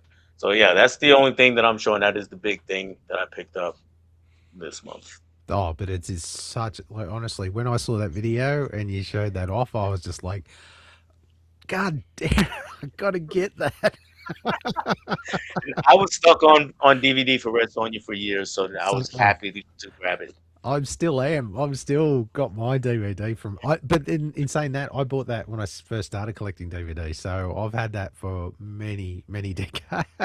Yeah, So I am definitely up for an upgrade. But yeah, when you showed that one off, I'm like, right, okay, that's got to go 4K. I've got to get that one. For myself, I got this awesome one. I just managed to get this in the mail. I don't know. It just showed up one day. Dell was kind enough to send me this awesome true romance one with old Christian Slater. Oh, classic movie. And it's like you said, it's the Arrow one with the Blu-ray. And I'm just trying to get the camera up. And the booklet and poster and everything else, which, by the way, thank you so much, mate. This is awesome. I can't wait to sit down and watch it, actually. I haven't watched this movie in years, but I'm super keen. It's so good. It's still so good. In that format, and to have the Arrow ones, because we don't get the Arrow ones out here in Australia. Like, I have to admit, I get a bit jealous. I watch you and some of the other blue tubers that you're on your shows and stuff like that, and like, oh, I've got the Criterion of this or the Arrow or that, and like, we don't really get that here in Australia. And I'm like, oh, that sucks. Like, but yeah, no, I'm very happy to have that. Thank you very much, mate. I do appreciate it. But this one I actually did buy with my own money, and I don't know if you've ever seen this, but this is. Can you get it there? Who Wants to Be a Superhero? I've never heard of that. What is that? That is a TV show that Stan Lee did. Really? Yep. So there's old Stan there, where they got real people to pretend to be proper superheroes to be in a comic book. So they go through challenges and dress up as the heroes, and it's like a reality style, elimination style show. There's 2 seasons of it. So there's this one, and then there's another one, series 2, and they are super hard to get, especially series 2. This one isn't too bad. I managed to get this for, oh God, I can't remember now, $30-40, which is actually not too bad. Usually with some of the stuff I've seen for this, it's up about $70-80 or more for me, like postage wise. This is the killer. I believe it. Yeah. It's the joys of living in Australia. But because everything's just made where you are, but for us, on the other side of the world. But yeah, it's I'm curious to give it a watch and see what it's like. But yeah, I believe it's like they start out with like 13 contestants all vying to be this new superhero for Stan Lee to write a comic book about or whatever. So, but what year is that from? It's from the Sci-Fi Channel, and oh God, 2006 this has got on here, but I don't know if that's when the show aired or whether this is when the DVD released, but that sort of tracks probably about the time that it would. Who Wants to That makes Be a sense. Superhero? 2006. Yeah, so it was on the Sci-Fi Channel. Hey, you can watch it on YouTube. There's YouTube. The episodes are on YouTube. So I may watch a couple of those. I never heard of that. I'm just curious. Like, I've seen it. The DVD floating around for a while, and I was like, yeah, I'm gonna have to get that. And when I saw it for a good price, I thought, yeah, I've got to get the first one. But the second one, I'm looking at anywhere from like 120 to 150 for the cheapest one.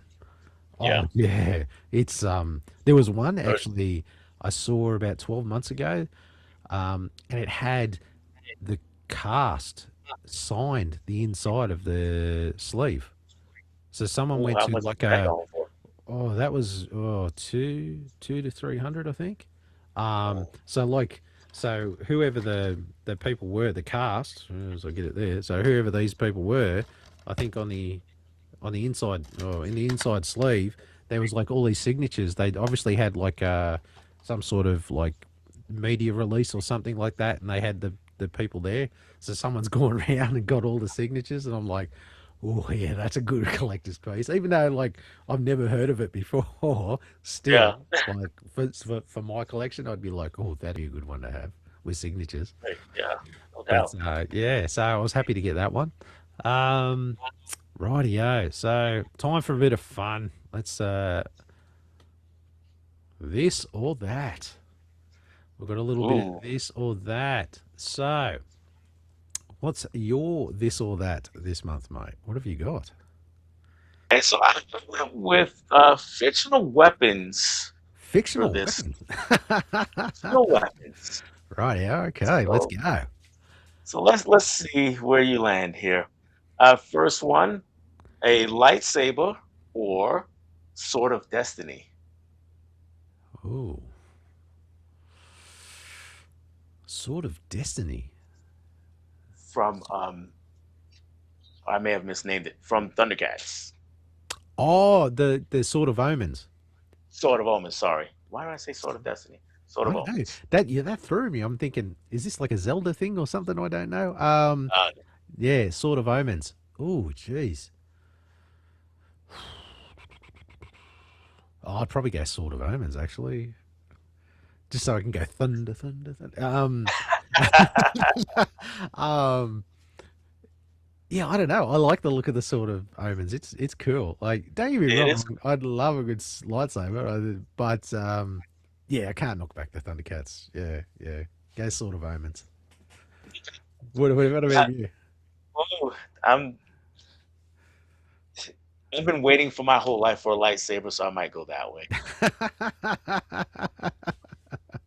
Fair enough. Fair enough. Fair enough. Yeah, yeah. No, I'm All just right. going for the cool factor. Like, oh God, can you Yeah, imagine? yeah. And not only that, you can do the whole little Thundercat symbol in the sky. Like, how cool is that? You can do that. The That is spotlight. very true. That is very true. One of these, the next one is one of these is not actually a weapon, but it is a tool that someone uses. And we were talking about Green Hornet a little earlier. So one of these is the gas gun, and the other is the batarang. Oh, battering all the way, mate. Batarang all the way. Oh, battering. Yeah, gas gun does one thing. Battering, you can knock an opponent out. You can use it as a grappling hook. You can use it to cut things. You can. It's a multi-purpose tool, mate. I'm going the same way. Yeah. Quick side note: I watched the uh, movie edition, the movie cut of the Green Oh, Hornet serial, the I first season. saw your comment. I'm gonna get back to you, but I thought, bugger, we're gonna get on here. I thought I might just talk to you about it anyway. Um, but yeah, what that would have been insanely quick to watch the short movie version of it Yeah, because that the serial is 4 hours long when you watch it the normal way. It's and like, this is less how than an did they hour and a half. condense all that story into 80 Yeah, it's less minutes? than an hour and a half. Oh my God. Like, that's Yeah, insane. Like, no, it is here I insane. was talking about how it's a little slow and whatever, and you're like, this thing was like a bullet train. It was. And the funny part though, when my wife wandered into the room while I was watching it. She didn't really watch it with me. She caught the end of it, Yeah. and he starts using the gas gun, and she's like, "What the hell is that?" The gas gun. She's like, "Really? Yeah. Okay." But anyway, last one. I have Mjolnir, Thor's hammer, Oh, or the yes. lasso of truth. Ooh. God, the lasso of truth would be handy. Don't get me wrong. Don't get me wrong, because it can lasso lightning bolts and you can fly if you go off the Mm, second movie. yes. Uh, you'd have to go Thor's hammer, I suppose. Like, that thing is pretty insane power wise. Like, if you were in a fight, like, honestly, but the lasso of truth, like, oh, but then that's got some really good points as well. Yeah. Oh, yeah, no, I'm gonna go Milner. Yeah, yeah, I'm gonna have to go I'm that I'm one. I'm going the same way. I Yeah, would go the same yeah, way. You're yeah. like Don't the get me wrong. lasso of truth. That's tough. No disrespect to Wonder Woman, but yeah, I'm afraid in a fight, yeah, I think I'd have to be swinging that hammer, so we say. Yeah, or Yeah, throwing it, yeah. or slamming it into the ground and watching Well, everybody and you else can fall over. fly, like the whole point, like technically he can't fly without it, so he's got to throw the hammer and just hang on. So I think Yeah. that's how it was initially.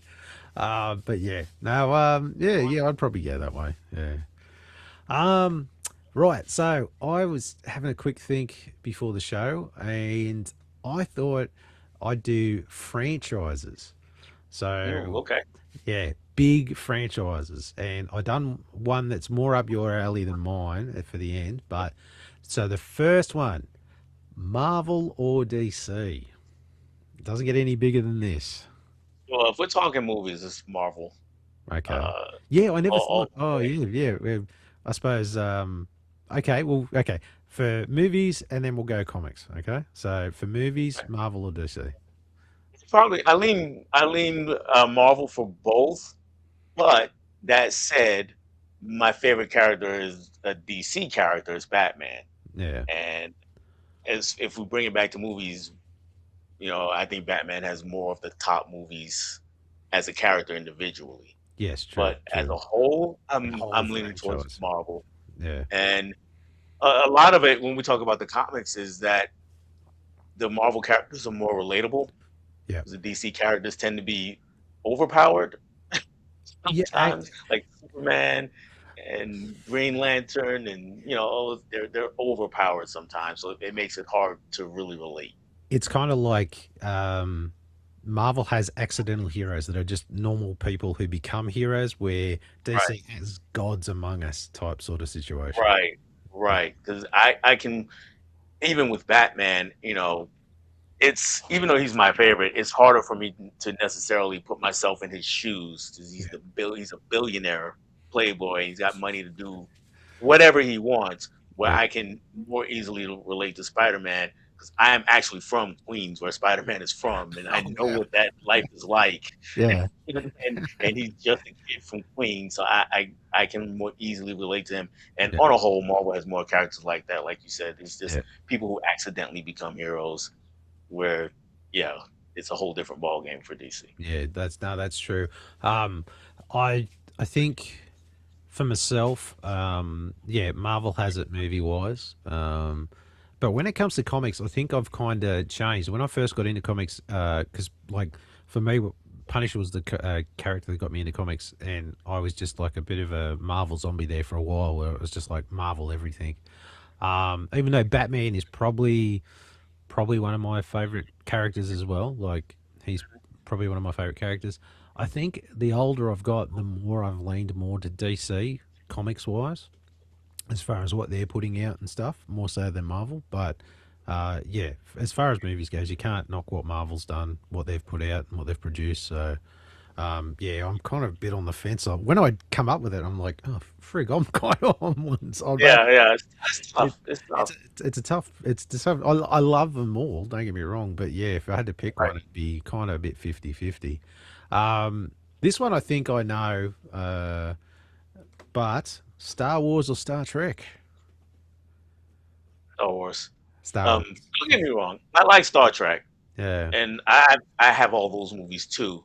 Um, but I mean, I grew up Star Wars movies and the original Star Trek series, but I really haven't kept up with any of the other Star Trek series. I've seen the movies, but not like the Next Generation and the This Generation and the Captain Picard and all the other series. I just haven't really kept up yeah. with it. No, I'm the same. Like, obviously, grew up with Star Wars as a kid, so mad Star Wars fan. And then when the '90s come around, and I think Next Gen hit, I had a mate of mine who was a big Star Trek fan.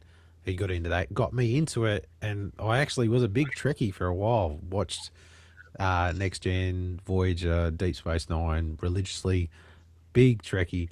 But then after that, it just kind of the interest left. That I think it was just those run of shows really got me, and then Star Wars started kicking back up again. And it was just like what? Oh, this Star Wars is great. I'm back. I'm Right, back on the Star right. Wars train. So yeah, I've had a foot in both worlds at times, but Yeah, yeah, yeah. definitely a Star Wars, more of a Star Wars guy than Star Trek now. Um, so this one's more for you, I because I don't really know the franchises too well.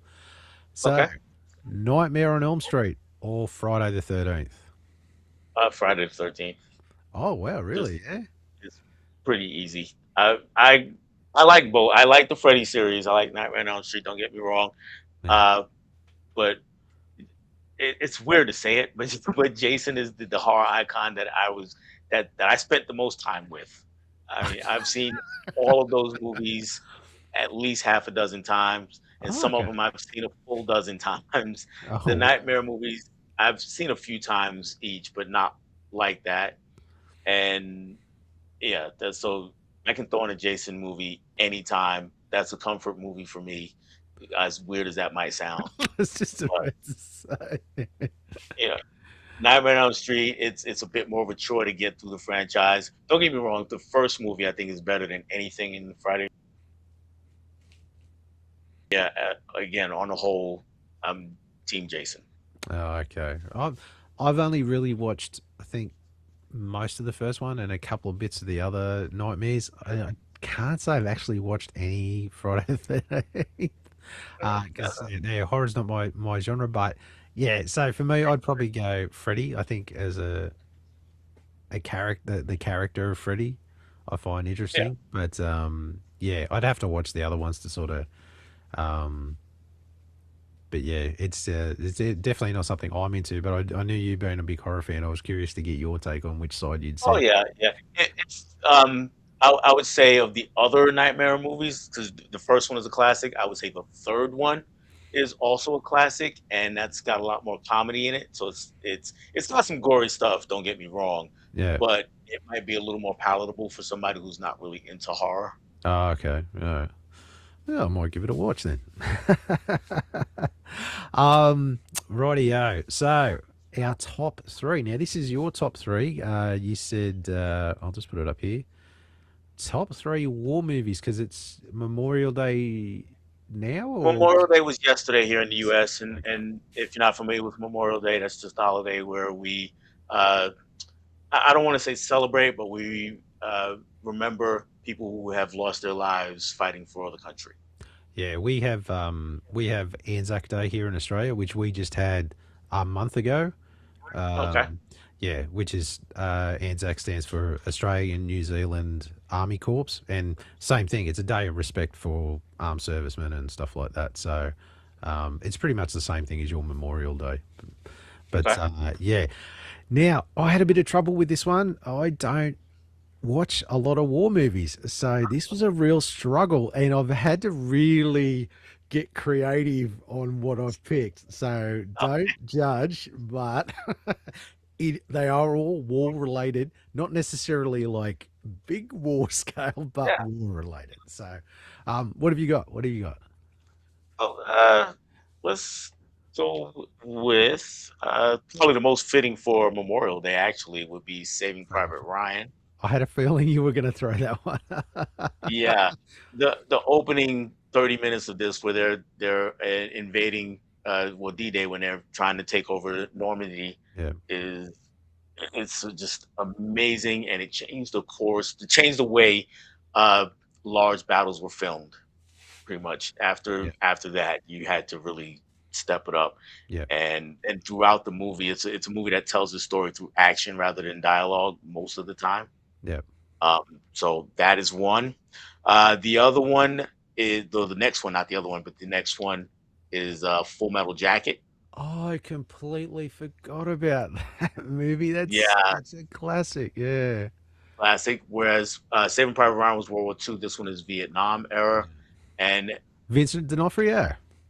Vincent D'Onofrio, and he's Yes. got such a memorable role in this Yes. movie. And that drill Uh, sergeant. Oh my God. yes, I Arlie forget Ermy. his He was a name. real drill sergeant Yes. who, Yes. who got cast in the movie after he was just kind of being an advisor on it, and they were like, "Hey, you could be in the movie, 'cause I think you didn't know." he die? Didn't he die like a year or two ago or something? Because I remember Uh, finding that out. yeah, he did.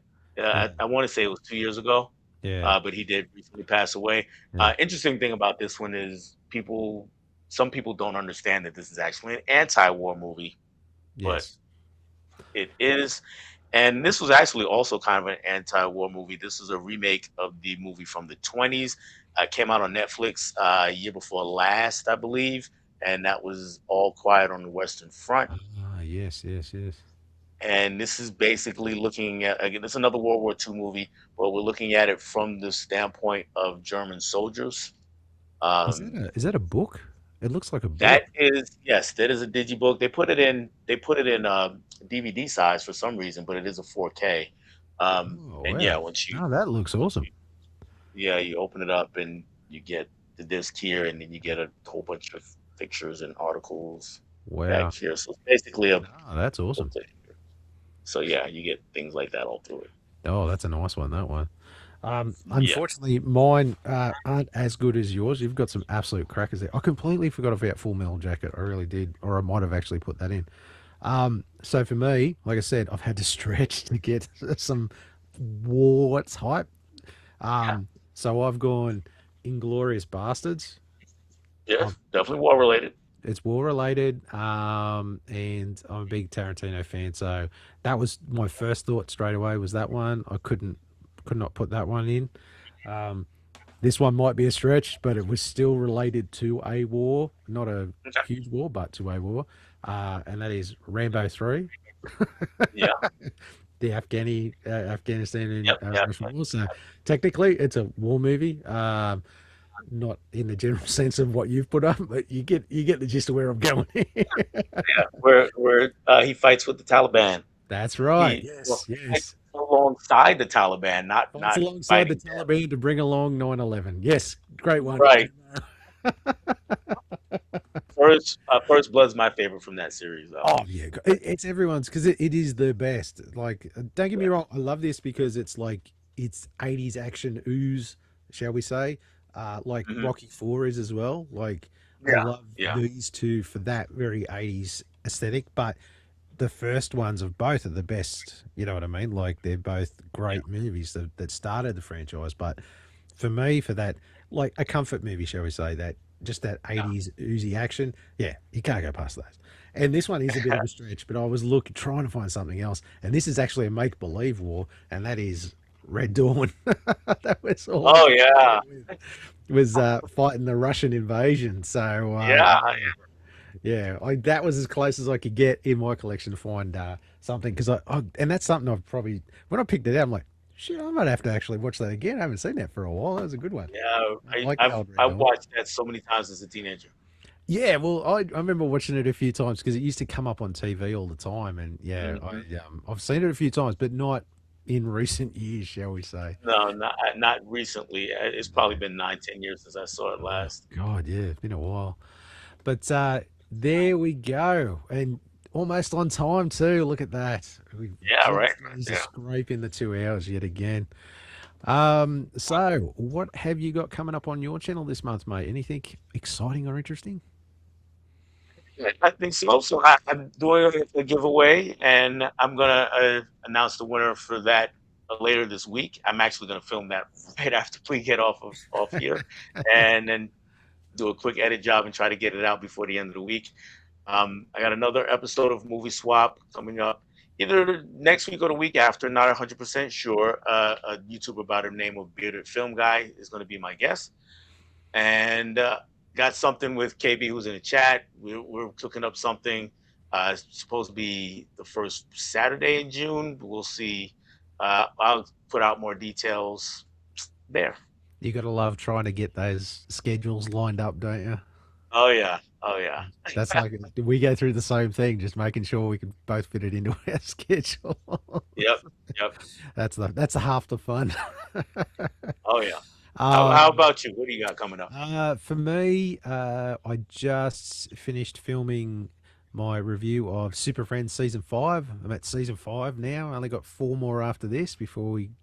And this is like a year-long project. This one, going through every season of the Super Friends, which has been so good, going down memory lane and watching stuff that I just have not seen in decades, and just it's been like the best time machine ever, just to go back to being a kid watching the Super Friends. So I'll have that one up soon. I'm going to review Generation X, the 1996 movie, after I got the VHS there just recently. So I've been busting to watch that one again, even though it is terrible. I do remember it was not good, but I'm still going to do it.